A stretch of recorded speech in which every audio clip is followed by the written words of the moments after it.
I feel like one of the things that actually cost me my LinkedIn account was not knowing what I was doing. Hi, you all. So, based on popular demand here, I'll be talking about how to become a virtual assistant. So, I've gotten quite a number of messages and all of that, and I just thought to bring it up here and talk about it to a lot of people, and all of you will just simply get to know how to become one and how to make your journey quite easy venturing into it. So you've been hearing a lot about virtual assistants, here and there, virtual assistants, and you've picked interest, you want to venture into it, but you don't know how to start. First, I'll just start with breaking down what a virtual assistant means. Now, the word virtual assistant here simply means a remote assistant. Let me just put it that way, yes. Now, think it admin support, think email management, calendar management, data entry, social media management, and lots more. Yeah, a lot of that are things handled by a virtual assistant. Also, think it as a virtual assistant is just someone who basically helps busy entrepreneurs, founders, CEOs, business owners, basically to handle admin task. Yeah, but from behind the scene.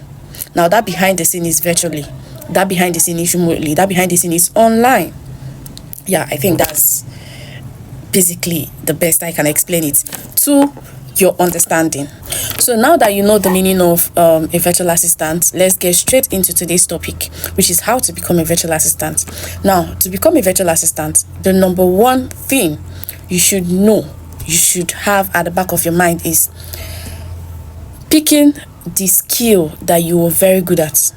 Are you good with organization? Are you good with social media? Start with knowing the exact skill that you already have within you before even going to any training and all of that. Yeah, so are you organized? Are you good with social media? Are you good with Canva? Are you good with certain tools? Are you just good with something? It could be the tiniest thing. It could be the tiniest thing from what you've done before, from what you're doing, it could be the tiniest thing. So what is that skill that you're very good at? So number 2 on my list is learn the basics. Now, once you've picked out the skills that you're good at, you can proceed to learning the basics. And to learn the basics, there's YouTube. You can use YouTube, you can also, there's a platform through which you can access Udemy. These Udemy courses, that is, I think I will look it up and put it here. I've actually forgotten the name. Yeah, but I would get it and put it up here. Yeah, so look up for free online courses, on Udemy and few other platforms that offer free courses. Just start with the basics. Yes. The number 3 on my list is get a coach, get a mentor, get someone who will be there to hold you by your hand, to guide you all through the process. It's not going to be easy doing it all alone. Trust me, it's not going to be easy. So while you're at it, also find yourself accountability partners. You can get a coach who will guide you through how to get as accountability partners, probably someone who already has. I don't teach. No, I don't coach. A lot of people who have reached out to me know that I'm not in for coaching. Yes, at least not now.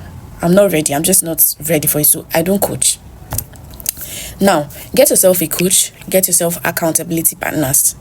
Probably in our next video, we'll just talk about how to get accountability partners. The first one is create a profile. Yeah. Now, create a profile on freelance platforms. Freelance platforms like LinkedIn, Upwork, Fiverr, and a few other freelance platforms. There are lots of them, but you can actually pick out some. And there is one tip I would give you.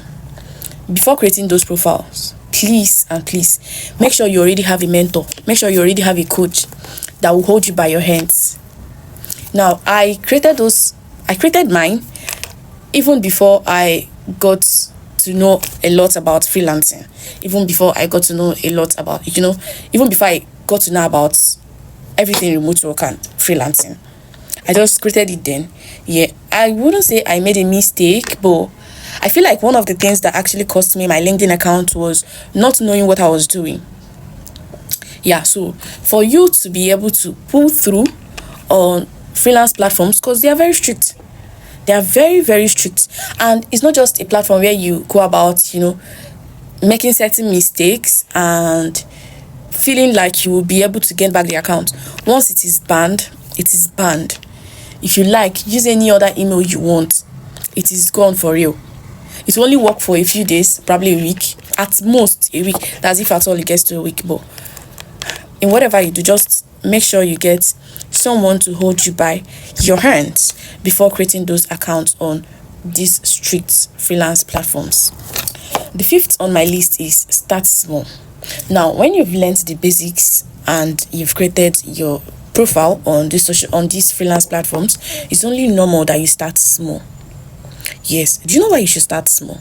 Starting small will help you build your confidence. It will help you build your portfolio, which is the most important thing in this. You need a portfolio, yes, to show clients, potential clients, this is what you can do and this is what you've done. Now, that's an evidence of you being able to do what you say you do. Not just audio, but a proof that you can actually do this when you say you can do it. Now, the last but not the least is be reliable.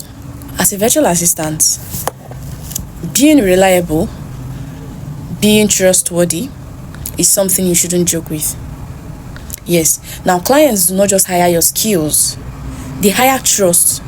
They hire someone they know that they can trust, because as a virtual assistant, you're prone to handling a lot of confidential information. You're prone to handling a lot of things that are confidential. Yeah, so are you someone that they can trust? Are you someone that they can hand over their personal details and believe that is in safe hands? Yes, so learn to be reliable. Learn not to joke with clients' details, because as they are hiring you for trust. They're hiring you for your skills too. So that would be it. And need I remind you that to become a virtual assistant, you do not need all the degrees in the world, and you don't need crazy experiences, years of experiences. When you seek for jobs and they're asking how many years experience you have, this that you literally do not need all of that. So you can basically start from anywhere. You can basically start from now. But that is just it in simple terms. I hope that I've been able to lecture you on this and not to confuse you. Anyways, if you